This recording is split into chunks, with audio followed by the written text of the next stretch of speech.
Immediately fighting for central space sets the stage for a dynamic game, controlling key squares for future piece development. Developing the knight to its natural outpost, Nf6 immediately challenges white's central pawn and prepares for kingside castling. Developing another knight for central control and preparing castling shows a commitment to solid positional growth.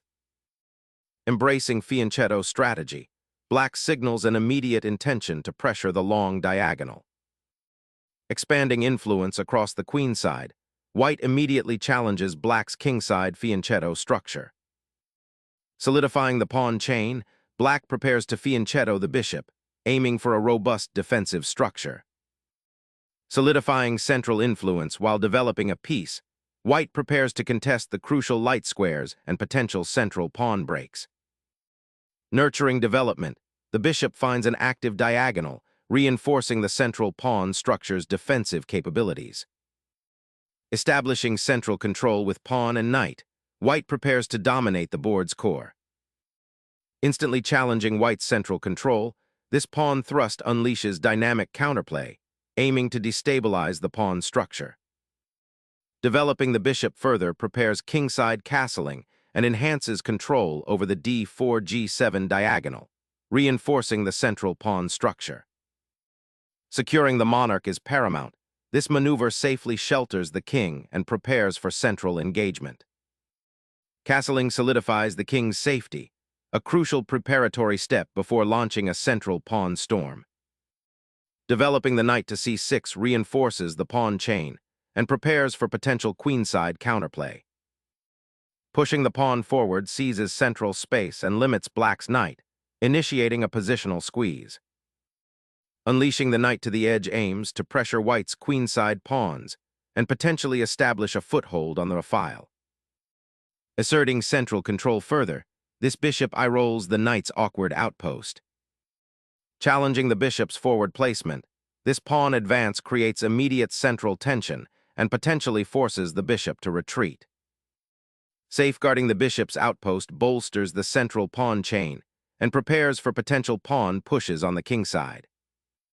Unlocking the kingside pawn chain, e5 aims to gain central space and prepare the knight's maneuver, though it slightly weakens the d5 square. Seeking to liberate the bishop on c1 and prepare for a queenside expansion. Solidifying the queenside pawn structure, b6 prepares to challenge white's central control by potentially opening the queenside for counterplay. Securing the queenside pawns prevents immediate counterplay from the knight and prepares to expand. Awaiting the inevitable pawn storm with an anchored knight, eyeing the queenside expansion.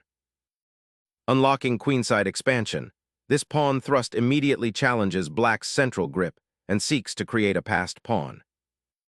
Shifting the knight to b7 signals a desire to bolster the queenside pawn chain and potentially eye the c5 square for future action, a thoughtful positional maneuver. Asserting central influence, this knight repositions to pressure black's queenside expansion, aiming to disrupt its pawn structure. A crucial repositioning, this knight seeks new avenues, potentially targeting weaknesses on the queenside or preparing for central action. Securing the central c-file allows for potential pawn pushes and piece activation along that important corridor, aiming to exploit black's somewhat passive knight placement. Unleashing the f-pawn gambit ignites activity on the kingside, challenging white's central grip and seeking counterplay. Sacrificing the d-pawn opens the e-file, offering a chance to exploit black's slightly passive piece development and potentially target the king. Unlocking the kingside diagonal is a bold counterattack, forcing white to confront the unleashed bishop's power. Unlocking the c-file and centralizing the bishop while contesting the d-file simultaneously.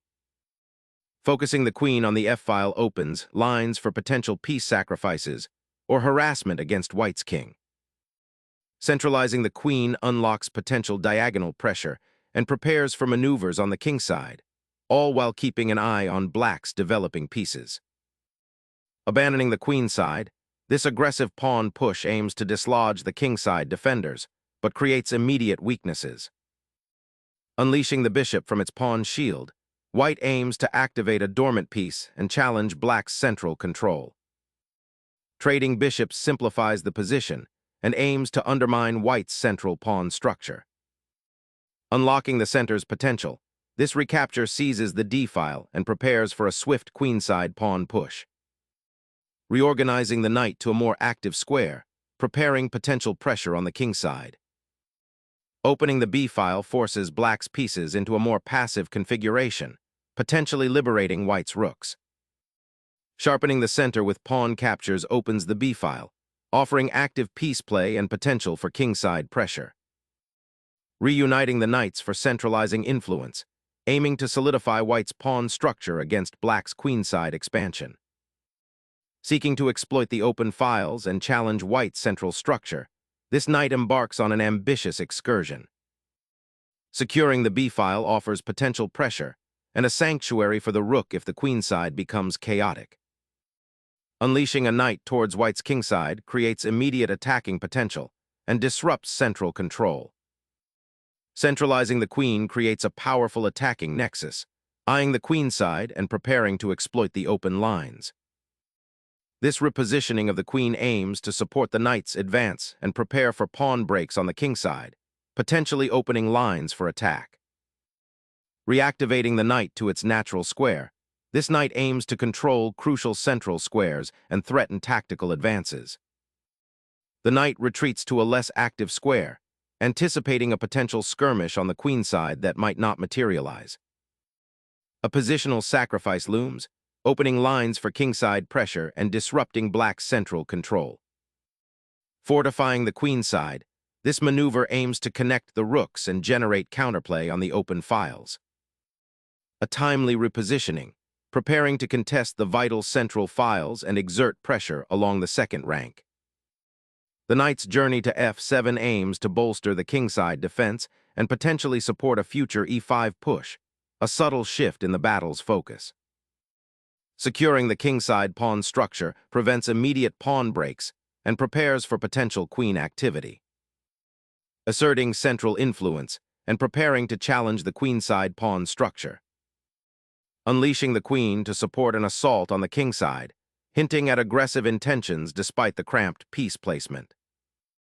Shifting the queen to **f5* ignites a tactical skirmish, challenging white's central control and creating immediate imbalances. Gaining central scope, this queen redeployment forces black to clarify their intentions regarding the f6 knight. Recentralizing the queen offers potential counterplay against white's king. Unlocking the kingside by removing a defender offers attacking chances and opens lines. The pawn's advance opens a diagonal, potentially liberating the bishop for active participation. Liberating the b7 pawn unleashes a powerful blockade, eyeing the queen and reinforcing the kingside defense. Reasserting influence on the open file, a logical reaction to the doubled pawns and the persistent pressure. Unleashing a pawn storm on the kingside now tests black's defensive coordination. The open h-file is a potential entry point. A desperate gambit, sacrificing the knight to disrupt white's central control and create attacking chances on the open g-file. A forceful check that aims to exploit the compromised king and potential piece activity on the kingside. Exchanging queen simplifies, but opens lines toward your king. The advanced passed pawn on e6 finally emerges, a potent force poised to penetrate black's weakened kingside. The rook exchange offers white a clear material advantage, setting up a favorable endgame with an extra pawn. Securing the open file, white forces a decisive material advantage after the rook exchange. Shifting the rook to the open file creates dynamic counterplay and threatens to unravel white's pawn structure. Unleashing a potent passed pawn, this advance directly challenges the weakened black king and aims to control crucial squares. Reactivating the knight to the kingside offers a glimmer of counterplay, though white's pawn on e7 remains a formidable obstacle. Opening the h-file now offers a chance to create dangerous threats against the enemy king's sanctuary. The knight's sacrifice is a desperate attempt to disrupt white's encroaching pawn, but it leaves black's king dangerously exposed. The passed pawn now races towards promotion, a dangerous threat to the black king's safety. The knight's central role evaporates, surrendering the initiative and a pawn to the encroaching king, unleashing a passed pawn's potential by clearing the path for its advance. Unleashing the bishop to a more active diagonal aims to disrupt white's pawn structure and potentially create counterplay. Consolidating the knight onto a superior outpost offers excellent control of central squares and prepares for further pawn advances. Introducing the knight to c6 aims to bolster the central pawn chain and potentially support a future break. Trading these knights seizes the open g-file for initiative, potentially unraveling black's position. Opening the h-file now is a desperate attempt to complicate matters, but it only exposes your king further. Activating the king offers better endgame prospects by centralizing it and preparing to challenge the isolated pawns. The knight ventures to the edge, seeking active squares and potentially disrupting white's king safety. A strategic repositioning to dominate the d-file and create new attacking avenues. The black king seeks refuge behind its pawn shield, a sensible decision given the remaining material and open lines. Focusing the king towards the center often proves crucial in simplified positions. Unlocking the king from its shelter offers activity, but potentially exposes it to the oncoming knight.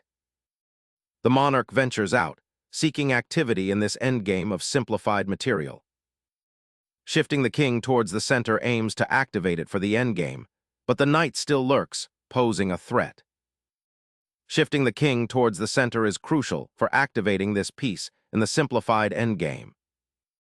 Initiating an endgame king march, seeking active participation in the center. The king's march begins, aiming to dominate the now open center. Reactivating the knight from its passive post on a5 seeks to contest the pawn on e7. A crucial check, forcing the knight's repositioning and opening the path for potential rook infiltration. The king abandons its defenses, venturing into enemy territory and inviting immediate discovery. Pouncing on the misplaced knight, this capture aims to simplify into a winning endgame by eliminating black's last active defender. Unleashing the knight's power to disrupt white's advanced pawns and create winning endgame chances.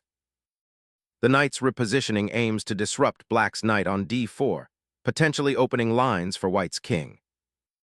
Seeking to activate the pawn chain, this move immediately invites a tactical skirmish for central control and open lines.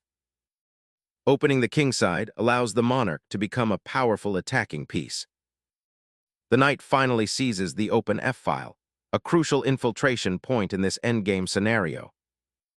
Pushing forward the pawn creates immediate mating threats and forces black's hand in a precarious endgame. The pawn advance creates potential outposts, but also weakens the king's shield.